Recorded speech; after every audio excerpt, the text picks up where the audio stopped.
राधे राधे प्रिय विद्यार्थियों, आप सबको हमारे YouTube channel MS Bharati study point में बहुत बहुत स्वागत है। आज हम इस वीडियो में क्लास 9 का जीव विज्ञान पाठ 1 नंबर पर चर्चा करने वाला है। मैं आपको बता दूं कि पाठ 1 जो था हमारा जीव विज्ञान के पाठ 1, इसके संबंधित हमने 3-4 वीडियो से भी बना चुके हैं। तो यदि आप उस वीडियो को नहीं देखे हैं तो आज जाकर उस वीडियो को देख लीजिएगा। आज के हम इस वीडियो में चर्चा करेंगे, चूँकि हमने कोशिकांग क्या है अर्थात कोशिकांग क्या है इसके परिभाषा को जान चुका है। तो कोशिकांग के परिभाषा में जाना है कि कोशिका के अंदर, किसके अंदर, कोशिका के अंदर पाए जाने वाली छोटी छोटी संरचना को क्या कहते हैं, कोशिकांग कहते हैं। तो ये हमारा हो गया कोशिका का 3D एनिमेशन। अब इसके अंदर देखिएगा तो बहुत सारी छोटी छोटी संरचनाएं पाई जा रही है। ये देखिए, इसे देखिए, देख रहे हैं ना, ये सारी की सारी क्या है, कोशिकांग है। तो हमने केवल कोशिकांग को जाना था कि कोशिका के अंदर पाए जाने वाली छोटी छोटी संरचनाओं को क्या कहते हैं, कोशिकांग कहते हैं। अब ये जो तमाम कोशिकांग दिखाई दे रहे हैं, देखिए तो ध्यान से, इन सबके आकार और प्रकार अलग अलग है। और साइंस भी इस बात को मानती है कि संसार में कोई भी ऐसा चीज नहीं है जिसका इस धरती पर कोई अर्थ ना हो, अर्थात उसका कोई कार्य ना हो। इस धरती पर जितने सारे चीज हम देख रहे हैं, सबका कोई ना कोई कार्य अपना अपना है, सबका रोल अपना अपना है। ठीक उसी तरह हम सजीव है, हमारे अंदर एक कोशिकाएं पा जा रही है और इन कोशिकाओं में ऐसी छोटी छोटी संरचनाएं जो पा रही है, जाहिर सी बात है इन सबका भी अपना काम कोई ना कोई होगा। तो चूंकि काम जितने अलग अलग हम संरचना देख रहे हैं, तो अलग अलग संरचना के साथ साथ इन सबका काम भी अपना अलग अलग होता है। तो जब काम अलग हुआ, संरचना अलग हुआ, तो हम ठगे ना जाए। कोई एक बार कहे तो हम इस चीज़ को समझ जाए, इसके लिए इन सब का नाम भी रखा गया है। जैसे मान लीजिए कि आपके क्लास में 5 विद्यार्थी और पांचों का कोई भी नाम ना रखा हो, तो हमें किसी एक विद्यार्थी से बहुत जरूरी है, तो हम कैसे कह के उसको बुलाएंगे कि तुम ही आ जाओ, क्योंकि नाम तो किसी का नहीं रखा गया। अब मान लीजिए कि आप सोच रहे हैं नाम लड़का तो सब तो लड़के, हम बोल के लड़का खड़ा हो जाए, तो 5 में कौन आएगा, किसी का कोई गारंटी? या तो कन्फ्यूजन में लोग बैठे रहेंगे या सभी कोई आ जाएंगे, जबकि जरूरी मुझे किससे है, किसी एक सा है। इसलिए परफेक्ट पहचानने के लिए जिसको हम कहें सिर्फ वही हमारे स्मरण में आवे, ठीक है ना, या वही हमारे पास आए, इस स्थिति में हमको सभी चीज़ों का नाम पहचानने के लिए नाम रखना क्या है, बहुत ज़रूरी होता है। तो हम देख रहे हैं कि कोशिका के अंदर जितनी छोटी छोटी संरचनाएं हैं, सबके देखिए तो आकार अलग अलग है और इनका काम भी सबका अलग अलग है। इसलिए सबके नाम अलग, सबका नाम रख देना ही क्या है, जायज़ है। सो वैज्ञानिकों ने इन सबके नाम अपने अपने भाषा में रखा है। तो आज हम जानेंगे कि ये जितने छोटी छोटी संरचनाएं देख रहे हैं, इसमें किसका नाम क्या है, किसका नाम क्या है। तो चलिए आज हम लोग भी इन कोशिकांगों के नाम को जानते हैं। जैसे कि आप देख पा रहे हैं, इसमें एक टैबलेट जैसे आपकी संरचना, अर्थात जो हम दवा ग्रहण करते हैं, दवा खाते हैं ना, उसके जैसा एक संरचना इसमें दिखाई दे रहा है। इस संरचना का नाम है, जैसे माइटोकॉन्ड्रियन लिखा है या इंग्लिश में लिखा है, और इसको हिंदी में यदि जाने तो इसका नाम है माइटोकॉन्ड्रिया। क्या नाम है जी? माइटोकॉन्ड्रिया,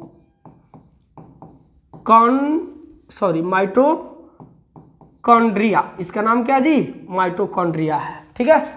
और इस माइटोकॉन्ड्रिया का हमारे कोशिका में बहुत ज़्यादा रोल होता है। इसके नेक्स्ट वीडियो में हमें जितनी छोटी छोटी संरचनाएं देख रहे हैं, सबका कार्य, ठीक है, एक एक करके हम समझेंगे।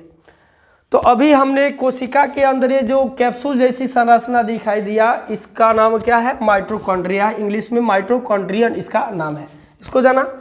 अब देखते हैं, यहाँ एक देख रहा है आप, ये जो हल्का हरा सा आपको दिखाई दे रहा है गोल, यहाँ संरचना दिखाई दे रहा है, इसका नाम क्या है? लाइसोसोम। क्या नाम है? लाइसोसोम। हालांकि अधिकतर लोग हिंदी में भी इसको लाइसोसोम के ही नाम से जानते हैं। जिस तरह आज के डेट में चिकित्सक शब्द कहने से शायद ही कोई व्यक्ति इसको समझ पाए, जो पढ़े लिखे व्यक्ति वो समझ पाए, लेकिन चिकित्सक कहने से जो अनपढ़ व्यक्ति, जो पढ़े लिखे नहीं है, उनके पास चिकित्सक शब्द का प्रयोग किया जाएगा, वो अचरज में पड़ जाएंगे, भाई कि क्या बोल रहा है। जैसे कि मैं ही अपनी माँ से बोलूँ, मेरी माँ पढ़ी लिखी नहीं है, कि माई हम आओ तेनी चिकित्सक ही है, तो माई मेरी कन्फ्यूजन में पड़ जाए कि बबुआ हमरा से कहे क्या चाहता। वह कह दी कि माई हम आओ तेनी डॉक्टर की है, तो समझ जाए कि माई कि हाँ बबुआ हमारा फलाना जगह जाता रहे।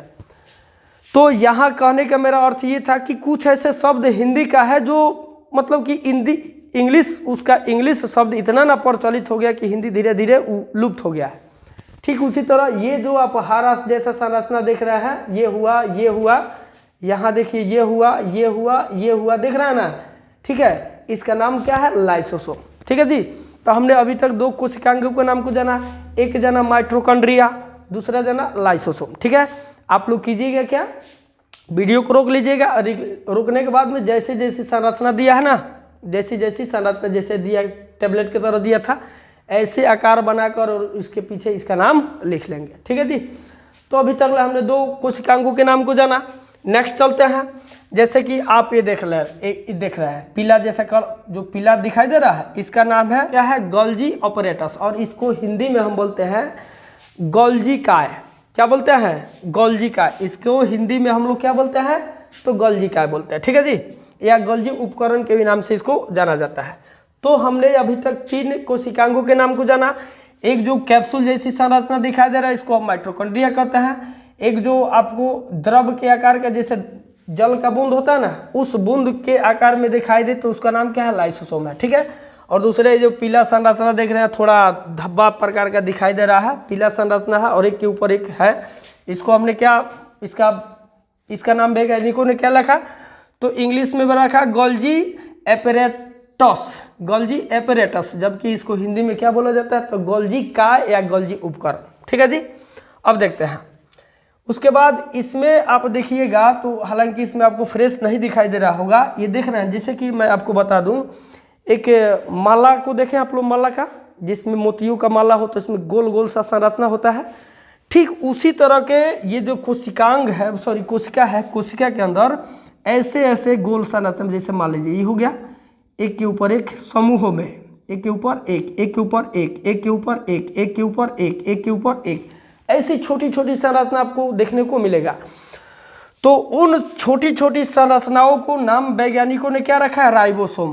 क्या रखा है, राइबोसोम्स। ठीक है जी, क्या रखा है, राइबोसोम। तो राइबोसोम्स क्या, हाँ मैं आपको एक चीज़ और बता दूँ, ये जो राइबोसोम्स है, राइबोसोम्स समूह में भी पाए जाते हैं, और राइबोसोम्स एक एक करके अलगे अलगे भी आपको अलग अलग जगहों पर भी, माने कुछ समूह में पाए जाते हैं, कुछ अकेले अकेले पाए जाते हैं।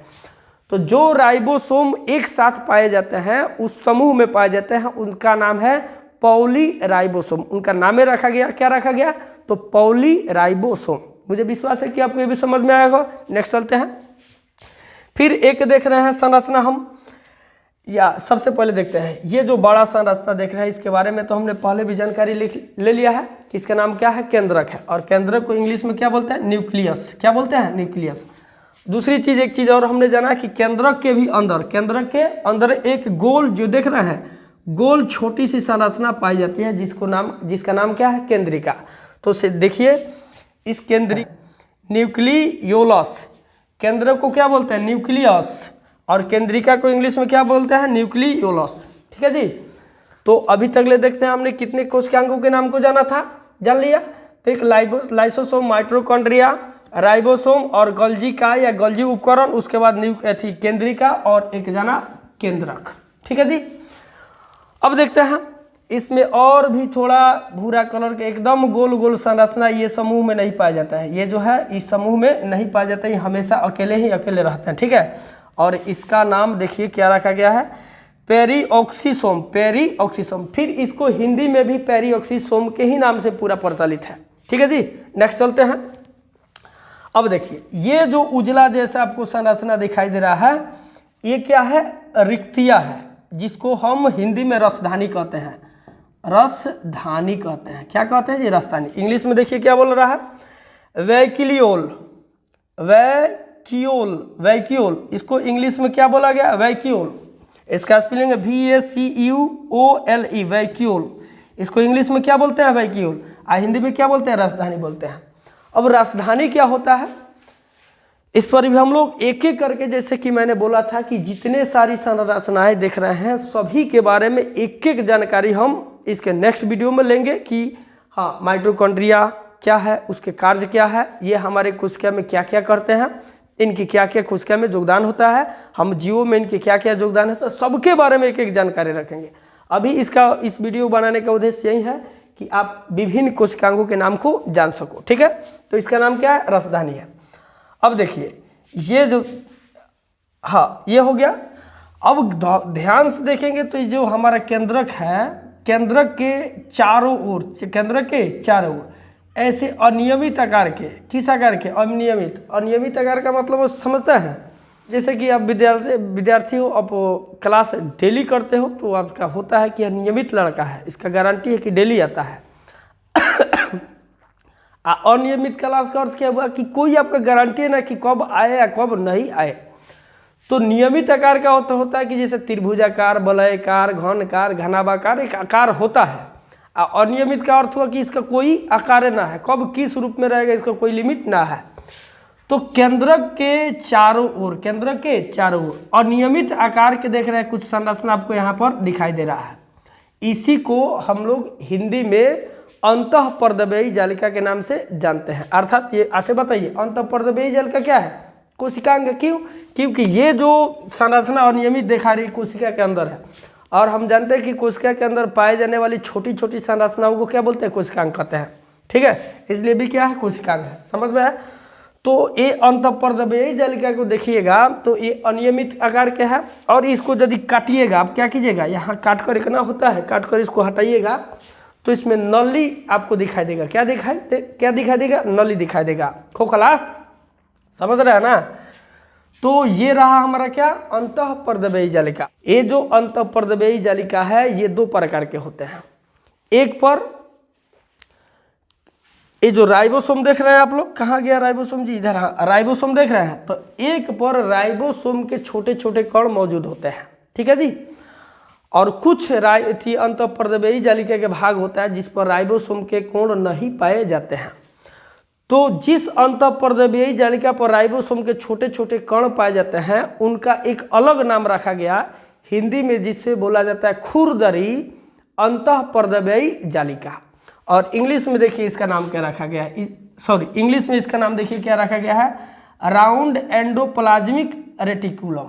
ठीक है, और अंतःपर्दवेयी जालिका को इंग्लिश में नाम है एंडोप्लाज्मिक रेटिकुलम। केवल अंतःपर्दवेयी जालिका का इंग्लिश हुआ एंडोप्लाज्मिक रेटिकुलम। क्या जी? केवल अंतःपर्दवेयी जालिका का नाम हुआ एंडोप्लाज्मिक रेटिकुलम। और चूंकि अंतःपर्दवेयी जालिका दो प्रकार के होते हैं, एक खुरदरी होते हैं। खुरदरी कौन होता है, तो जिस पर राइबोसोम के छोटे छोटे कण पाए जाते हैं उसका नाम रखा गया खुरदरी अंतःपर्दवेयी जालिका। और अंतःपर्दवेयी जालिका कुछ ऐसे भी होते हैं जिस पर किसी का भी कण नहीं पाया जाता है, जिसको हिंदी में चिकनी अंतःपर्दवेयी जालिका के नाम से जाना जाता है। और उसको इंग्लिश में क्या बोलते हैं, एस्मूथ। एस्मूथ का हिंदी होता है चिकनी, एस्मूथ एंडोप्लाज्मिक रेटिकुलम। तो मुझे विश्वास है कि आपको ये भी समझ में आया होगा। अब मैं आपसे एक क्वेश्चन करूं कि अंतःपर्दवेयी जालिका कहाँ पाया जाता है, तो कोशिका में कहाँ, तो केंद्रक के चारों ओर। अंतःपर्दवेयी जालिका का जो आकार होता है किस आकार का होता है, तो अनियमित आकार का होता है। अंतःपर्दवेयी जालिका को यदि हम काटें तो किस, उसमें क्या पाया जाता है, तो उसमें नली पाया जाता है। ठीक है जी। अंतःपर्दवेयी जालिका कई प्रकार के होते हैं, तो दो प्रकार के। कौन कौन? चिकनी और खुरदरी। चिकनी अंतःपर्दवेयी जालिका किसे कहते हैं, तो जिस पर किसी भी प्रकार के कोई कण मौजूद ना हो। और खुरदरी अंतःपर्दवेयी जालिका किसे कहते हैं, तो जिस अंतःपर्दवेयी जालिका पर राइबोसोम के छोटे छोटे कण मौजूद होते हैं उसको खुरदरी अंतःपर्दवेयी जालिका कहते हैं। मुझे विश्वास है कि आपको इतना समझ में आ गया होगा। तो हम देखें तो क्या बोलते हैं, लाइसोसोम को जाना, माइटोकॉन्ड्रिया को जाना, गोल्जी उपकरण या गोल्जिकाय को जाना, राइबोसोम को जाना, केंद्रिका को जाना, पेरिऑक्सीसोम को जाना। ठीक है, उसके बाद वेइकिलियो को जाना, वेइकिलियो बोले तो रसधानी को जाना। उसके बाद देखते हैं आपको केंद्रक को भी जाना, केंद्रिका को जाना और उसके बाद अंतःपर्दवेयी जालिका को भी हमने जाना। अब है एक, देखिए ये साइटोप्लाज्म। क्या है? साइटोप्लाज्म। इसमें भी एक दूसरा कण होता है, कोशिका द्रव में बहुत छोटा छोटा पाया जाता है, जिसका गुण जो होता है, जिसका आकार जो होता है, इधर आपको लाइसोसोम से और राइबोसोम से, लाइसोसोम क्या बोलते हैं इसको, राइबोसोम और लाइसोसोम से क्या होता है, अलग अलग होता है। ठीक है जी। चलिए इसके बाद देखिए सेंट्रोसोम। यहाँ एक और संरचना देखिए सेंट्रोसोम। सेंट्रोसोम को देखिएगा तो एकदम से धागे के जैसा, देखिए तो धागे के जैसा कि ना बेलनकार है कि ना है, धागे के जैसा क्या है, बेलनकार है। और धागा भी किस आकार का होता है, किस आकार का होता है, तो बेलनकार होता है। तो कोशिका के अंदर बेलनकार, छोटी छोटी बेलनकार संरचना को कोशिका द्रव में छोटी छोटी बेलनकार या धागेनुमा संरचना को हम क्या कहते हैं, तो सेंट्रोसोम कहते हैं। इसको सेंट्रोसोम के ही नाम से जाना जाता है। एक चीज इसमें और बच गया, इंटरमीडिएट फिलामेंट। तो आप गौर से देखिएगा, हालांकि इसमें शायद आपको उतना फ्रेश नहीं दिखाई दे रहा होगा। तो ये जो आपका रसधानी दिखाई दे रहा है, रसधानी और ये जो गल्जी उपकरण या गल्जिका है, इस यहाँ से लेकर यहाँ तक देखिएगा एक तार सा जैसा संरचना दिखाई दे रहा है ना। देखिए गौर से देखते हैं, एक तार जैसे क्या दिखाई दे रहा है, संरचना दिखाई दे रहा ना। तो फिलामेंट का अर्थ साइंस के भाषा में तार से किया जाता है। किससे किया जाता है, तार से। अब इंटरमीडिएट का मतलब होता है मध्यस्थता, यानी दो चीज़ों के जो बीच की मध्यस्थता कराता है, कड़ी को जोड़ता है, उसको क्या कहते हैं, मध्यवर्ती कहते हैं। क्या कहते हैं, इंटरमीडिएट को हिंदी में क्या कहते हैं, मध्यवर्ती। आप फिलामेंट का मतलब हुआ तार, जिसका चर्चा किससे किया जाए, तार से किया जाए। यानी दो कोशिकांगों को अटैच करने वाला जो पतली धागे के जैसा संरचना होता है, उसे इंटरमीडिएट फिलामेंट कहते हैं या मध्यवर्ती फिलामेंट के नाम से जाना जाता है। तो आई होप कि आपको यह वीडियो बहुत अच्छे से समझ में आ गया होगा। आप अपने दृष्टि से सभी कोशिकांगों के चित्रण को अपने मस्तिष्क में बैठा लिया होगा। बस इस वीडियो का यही उद्देश्य था कि कोशिका के अंदर बहुत सारी छोटी छोटी जो संरचनाएं पाई जाती हैं, चूँकि सबका काम और प्रकार आकार अलग अलग होता है, अतः उनके नाम भी अलग अलग होते हैं। तो इनमें किसका नाम कैसा संरचना था तो उसका नाम क्या रखा गया, किसका संरचना था तो उसका नाम क्या रखा गया है, इस वीडियो का यही उद्देश्य था। सो हमने इस उद्देश्य को क्या किया, पूरा किया। तो यदि आपको यह वीडियो समझ में आया होगा तो लाइक और कमेंट जरूर कीजिएगा। आज के लिए इतना ही, तब तक के लिए जय हिंद, जय भारत और जय बिहार। फिर मिलते हैं नेक्स्ट वीडियो में।